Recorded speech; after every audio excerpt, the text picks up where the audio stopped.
Hello, everyone. Charles Watts here. Welcome back to Inside Arsenal. It is Tuesday. I hope the day is going well wherever you're watching or listening to this around the world. We are now 2 weeks away from Arsenal next returning to action. That feels like a long, long time, doesn't it? How are we going to fill the void? Well, we've still got plenty to talk about, and I'm sure we will continue to have plenty to talk about because one thing this club does is give you talking points. So we are going to talk about a fair bit of stuff today, including Bukayo Saka, as Arsenal's plan for him and his recovery ramps up over the next couple of weeks. We're going to talk about Alexander Isak, who once again is being consistently linked with Arsenal and others as well, not just Arsenal. So we'll talk about him. Arsenal women, huge night for them tonight. First leg against Real Madrid. First of Arsenal's double header against Real Madrid, of course. First the women and then the men in the Champions League. We'll talk about that a little bit. Got comments and questions from you guys to get stuck into as well. So plenty to start with. And we'll go with Bukayo Saka first of all. I think this is going to be a running sort of theme of the next 2 weeks as we do start to prepare for that Fulham game on April the 1st, I think it is. Is Bukayo Saka going to be involved in that game? Is that when we're going to finally see him come back and be in an Arsenal squad for the first time since he got that injury way back on my birthday, December the 21st, in the win at Crystal Palace? Hopefully he will be, yes, but we'll have to wait and see on that. But these next 2 weeks are going to be absolutely crucial for that. His recovery has gone well. Arsenal have been really happy with his recovery and his rehab and how he's doing. But this is now the crucial stage. Over the next couple of weeks, we're going to see him. I wouldn't be surprised if we start seeing some sort of videos or pictures of him from London Colney at some point before the majority of the squad come back, because everyone's gone away. Well, not everyone, but lots of people have gone away with their international teams, obviously, during the international break. So I think the plan will be, or is, for Arsenal to use this next couple of weeks to get Saka out on the grass more, doing stuff more, maybe with some of the younger lads who are still around, but do more and more ball work out on the pitch so that when everyone comes back from the international break, that is when Saka might potentially join in with them and for the first time since December be involved in full training and have his eyes on potentially being involved against Fulham on April the 1st. Now, obviously, he's not going to start that game against Fulham, but there's 2 games to go before the first leg of the Real Madrid game. And that's the one that everyone's going to have circled on the side of the calendar. Certainly, Bukayo Saka will. His house, I imagine, Arsenal will there, because you want Bukayo Saka involved in those games. The Premier League, obviously is done and dusted for the season. There's still stuff to play for. Arsenal still got to make sure they consolidate their position in the top 4. The win against Chelsea at the weekend certainly massively helped with that. But there is still a job to do when it comes to the Premier League. But obviously, full focus is on the Champions League. That's where there's still a trophy still to be won. And Arsenal have got 2 monumental ties coming up against Real Madrid. And you want Bukayo Saka involved in those games as much as possible. First leg, maybe it's only half an hour. Second leg, can you get him ready to start that game? We'll have to wait and see. But that's what this next 2 weeks is about. This is the plan that Arsenal have had for a long, long time. Get him back for the start of April. Get him ready so that this international break, he can really start to ramp up the work that he's going to do behind the scenes on the training pitches. So when all of the group comes back from their international fixtures, he is ready to join in, do full contact training, and try and step up to get involved in this final batch of games. Starting with Fulham, potentially, 15 minutes, you would think, against Fulham, if all goes to plan, 15, 20 minutes against Fulham, maybe half an hour against Everton on the Saturday, and then you make a decision on whether you think he could potentially even start the first leg against Madrid. I still think that feels unlikely, and the more likely option, if he is going to start a game against Madrid, it will be the second leg. But at least if he can get some minutes into his belt in the games against Fulham and against Everton, then that leaves you with a decision to make for that first leg. And it would just be such a huge boost for everyone. Can you imagine what the noise is going to be like in the stadium if he comes on against Fulham on April the 1st, or even if you just see him come out to do the warm-ups against Fulham on April the 1st. Yeah, Emirates is going to go absolutely nuts. It's going to give the fans a lift. It's going to give the players a lift. It's going to give the coaching staff a lift. It's going to give the club a lift. And hopefully you could take that into the Real Madrid game. And if it gives you an extra 1%, then, that's still an extra 1% against Real Madrid, and Arsenal are going to need everything in those games. And so it'd be a huge, huge boost if Saka could be involved. Let me know your thoughts on this. Intrigued to see what you guys have got to think about Saka and how Arsenal should handle this final sort of stage of the recovery plan that they've got for him, and that he's been very carefully being worked through since the injury and since he's come back to start the sort of real rehab and stuff. Do you think it should be sort of all focus on Real Madrid for him now? Or do you think it's a case of, you know what, just next season is the crucial thing for Bukayo Saka now? Don't take any risks with him on the final sort of 6 weeks of the season. Don't take any risks. Just make sure he's ready for the summer, for pre-season, and then ready for the start of next season. I can understand people saying it, and I see it in the comments. People have said it before, you know, I'll just rule Saka out this season. There's no point. Just get him ready for next season. I can understand that thinking. But if he is deemed fit enough to be able to feature against Real Madrid, then you want him involved in those games, surely. And he's going to want to be involved in that game. He's not going to be thinking about next season. He's going to be thinking about Real Madrid. Absolutely. And I know you've got to hold the player back a little bit, and that's your responsibility as a manager and a coaching staff. It doesn't matter what the player says. You've got to take the decision what's right for the player for now and for the long term. But I still think, you know, Arsenal they've got to do everything they can to try and win this tie against Real Madrid. And if you've got Bukayo Saka who can be involved in it, then, you know, that's got to be that's a good thing. So let me know your thoughts on it all in the comments below. Right, quickly on Alexander Isak. I'm not going to spend too much time on this because I've had my say on it. I'm not letting myself believe that Arsenal have a chance of signing Alexander Isak in the summer. I absolutely want them to. And if they could, they would. We know that. You know, it's not a secret. Arsenal want to sign Alexander Isak. Mikel Arteta wants Alexander Isak. But wanting and getting are two entirely different things. And so I've seen the reports of late. You know, obviously Fabrizio Romano reported that, you know, Arsenal would be, you know, do everything they could to sign Alexander Isak, which is absolutely understandable. And I'm sure they would. But it's just... And what I keep falling back to when it comes to Isak, and why I keep sort of putting the message across to you guys of just don't get overly excited about it, the prospect of it, is just the position that Newcastle are in here, is that he's got a long time left on his contract. They're going to have European football next season. They've already secured that by winning the Carabao Cup, of course, and they're still, I'm sure, hoping that they might be able to take this momentum to have a late push for the Champions League spots. And they don't need the money. You know, they have had PSR issues at the past, but that's not going to force them to sell Alexander Isak this summer. It's just not going to happen. And so I just don't see a way that Arsenal or anyone would be able to put the sort of money down to tempt Newcastle into doing any business, because they do not need to do business and they do not have any pressure. And even if Isak doesn't sign this new contract that they're going to try and get him to sign in the summer, because for now, obviously, he shelved the talks. And even if he says to him, I'm not signing that now, they're still under no pressure to sell this summer because he's still got such a long time left on the current contract.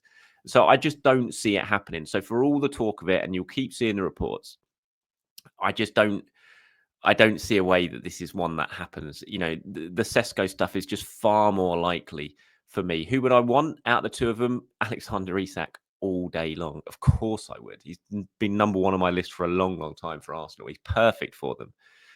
But I just can't see a way that Newcastle sell Isak this summer. I just do not see it happening to Arsenal or to anyone, even if, you know, because I know Liverpool are supposed to be sniffing around as well, and I'm sure they are. Barcelona apparently are absolutely in love with him. But there's no way Barcelona can afford Alexander Isak. No chance in hell. They can send scouts to watch his games as much as they want.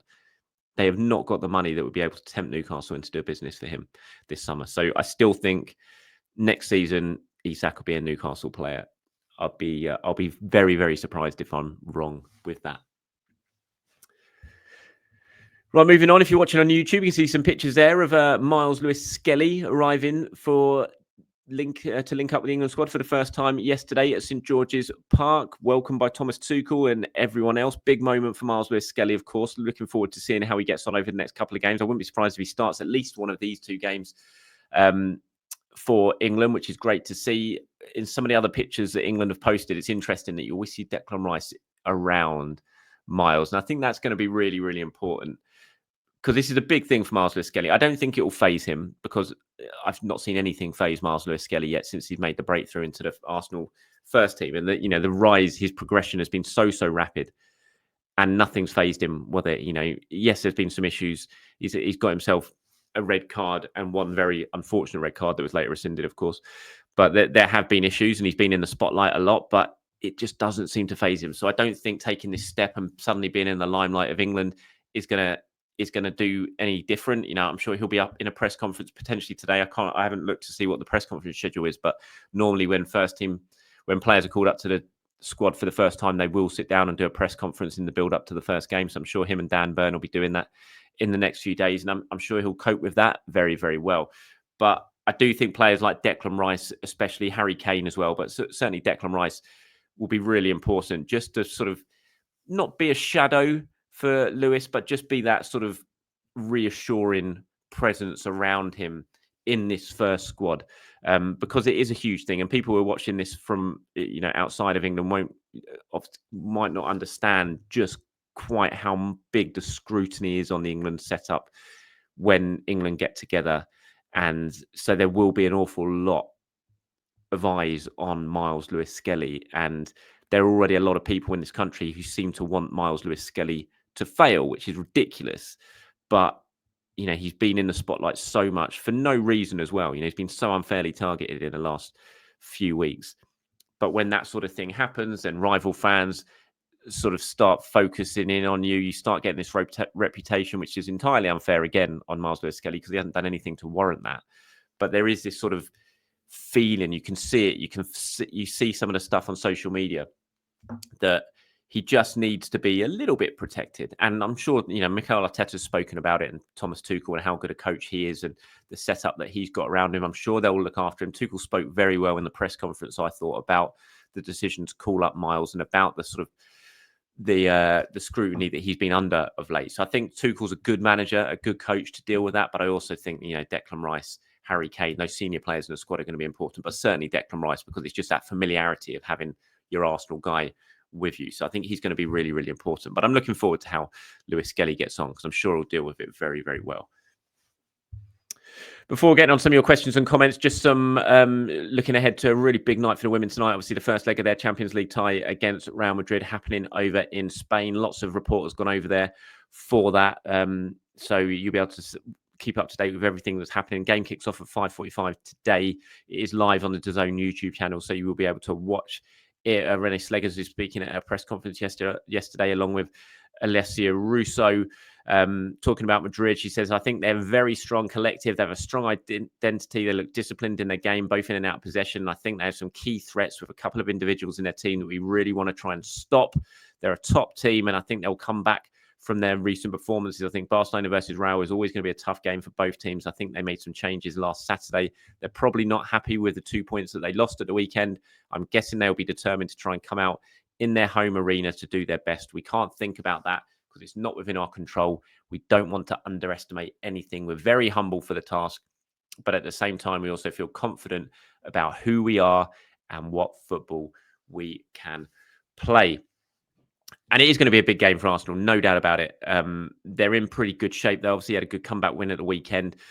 As Rene pointed out there, it's not been the best couple of weeks for Real. They lost heavily in the cup over 2 legs to Barcelona. One was, I think it was 5-0 defeat. The other one was 3-1. They dropped points against Deportivo at the weekend in the league. So they've had a bit of a setback in the last few weeks. And Arsenal will be looking to take advantage of that today. It's a really key game ahead of the second leg at the Emirates. Can Arsenal get a decent result to bring back to North London? It'll be huge. And it's just the start of this big double header. The way the fixture sort of computer has gone and the draws are made, you've suddenly got the Arsenal women versus Real Madrid, and you've got the Arsenal men versus Real Madrid. And fingers crossed this can go very well. Like I said, 5:45 UK time, you can watch the game live on the DAZN YouTube channel later on today. Right, moving on to some of your questions and comments now. We'll start with Matt here, who says, here's a thought which might be up for a chat. After the Carabao Cup final, Eddie Howe was interviewed about not revealing their tactics ahead of the Cup final, in that they kept their powder dry when playing Liverpool a few weeks before. Building on from your point about blueprints and looking ahead to Madrid, how do you see Arsenal getting past Real Madrid from a blueprint point of view? Will we beat Madrid at what we're good at, or do we think we'll see a surprise in how we approach the 2 legs? A depleted squad doesn't help here, but I'm interested to hear your thoughts on Arsenal's possible blueprint to take on Madrid. Thanks, Matt. Yeah, this is an interesting one. I think Arsenal have to rely on their strengths. Look, offensively, Arsenal are not great at the moment. They're not scoring too many goals. And I think when you look at how Arsenal are going to get through this tie against a team like Madrid, who've got such attacking potency and are so good going forward, and have just got the ability to find a way to win in the Champions League. Arsenal are up against it. There's no doubt about it. Real Madrid are heavy favourites to go through, especially with a second leg at the Bernabeu. So I think the blueprint of how Arsenal can get through this tie, you're basically going back to old school Arsenal, I think. Classic cup knockout European football, the George Graham days. And I don't mean that by being, really horrendous, boring football and all that sort of stuff. But you've got to fall back on what you're good at. And the best way Arsenal, the way I look at it, certainly, and it might be different to the way Mikel Arteta looks at it, but I wouldn't, when you think, how do Arsenal get through 2 legs against Madrid? They've got to defend brilliantly. They've got to keep things tight, and they've got to try and be clinical when chances come at the other end. And I just think that's what they're going to have to do against Madrid. It's stay in the game in North London, desperately try and find a way to take a positive result out of Madrid for the second leg. I look at that Chelsea game and how they played in the second half against Chelsea and just defended so comfortably. They relied on their strength. They knew that Chelsea weren't too much of a threat, and they saw them out. Obviously, Real Madrid are a far bigger attacking threat than that Chelsea side are. But Arsenal are just going to have to be so switched on for 90 minutes, defend very, very well, and then maybe score from a set piece and take something. And that sounds defeatist in terms of how you want the team to play. But I just think right now, the way I look at it, the only way Arsenal are going to get through this Madrid game is by keeping things tight. I don't want it to be a real open basketball game, because I think if that happens, Arsenal lose, because Arsenal aren't going to do enough going forward to take advantage of some of the situations they get and some of the space they get, because ultimately they're not good enough to at the moment. Saka might not be available. They won't have a striker. So I just don't, if it turns into an open basketball game, Real Madrid win. They win at the Emirates and they win in Madrid. I'm sure of it. The way Arsenal are going to win is going to be keep it tight, make sure there's not too much space, defend really, really well, and then see what you can nick at the other end. Now, it's got to be that. But I don't think that's how Arsenal should play in the build-up to Madrid. I don't think they should play like that against Fulham. I don't think they should play like that against Everton. But I think when Madrid come to town, that has to be the way that Arsenal approach those 2 ties. Here's one from NL. I just called. Says 9 goal contributions from Ben White last season. Timber will get nowhere near that. Both are good and will be better suited to different games and opposition. Absolutely agree. This was following on from what someone said yesterday about how does Ben White get back in the team. I don't think he has to worry about getting back in the team, because he will get back in the team, but he'll just be sharing that position, I think, whether it be coming on at 60 minutes and playing the final half an hour, or starting another game and then coming off after 60 minutes and Timber playing the final half an hour. It's what you want. You want 2 brilliant players in each position, and Arsenal have that at right back. And it's a fantastic position to be in. They're both very different players, so they can bring different things to the game. And so when you're looking at what sort of opposition you're playing, how do you approach it? I mean, for example, we're just talking about Real Madrid there. I think there's definitely a good shout for Timber potentially playing at left back against Real Madrid, and you have Ben White playing at right back in that game. Because you look at how Timber could potentially play over on that left-hand side, and how you could sort of stop the threat that Real Madrid carry there. Timber could be a good option. And so maybe they play together rather than just one playing and one being on the bench as well. So I just think it's a really good position to be in, to have 2 top quality right backs who are very, very different in terms of how they play. It just means you can use them, you can rotate, you can share the minutes, and I just think that's a brilliant position to be in. So I don't think it's anything to worry about. Far from it. Here's one from Lilem. Says, Charles, we need to talk about the fans in the stadium. We really need them going louder and louder every game. Always when I'm watching, I hear the away fans having too many loud moments at the Emirates.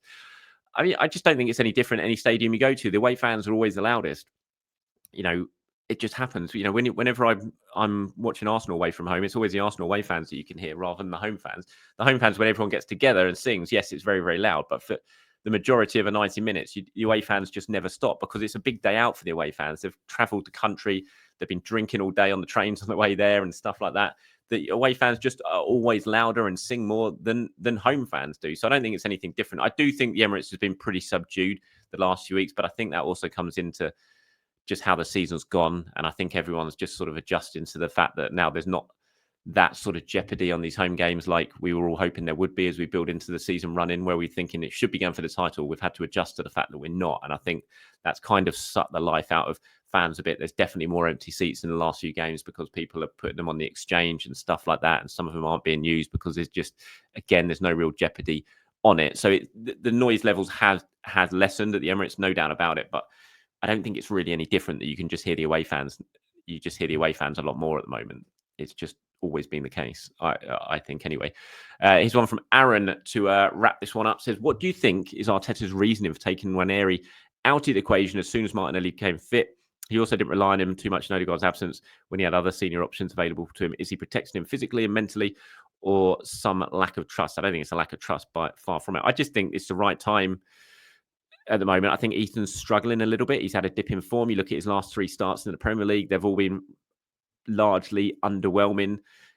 Really struggled against West Ham, didn't do much against Nottingham Forest away, and then I thought he really struggled as well against Manchester United. And that's just going to happen. He's a 17-year-old kid. You're going to have ups, you're going to have downs. He's had more ups and downs this season, but right now I just think he's struggling for form a little bit. And I think Mikel has probably seen that and just thought this is a good time to take you out of the team. I've got Martinelli back. Let's give Martinelli some minutes from the start and build his fitness level up. So I don't think it's a case of not trusting him at all. I just think Ethan's played a lot of games, a lot more than we expected him to, and you've got to protect him physically and mentally. And we've seen him have a little bit of a dip in form of late. And I just think that's the reason probably that he went with Martinelli. But we're still going to see plenty of Ethan Nwaneri between now and the end of the season. I have no doubt in that at all, even when Bukayo Saka comes back.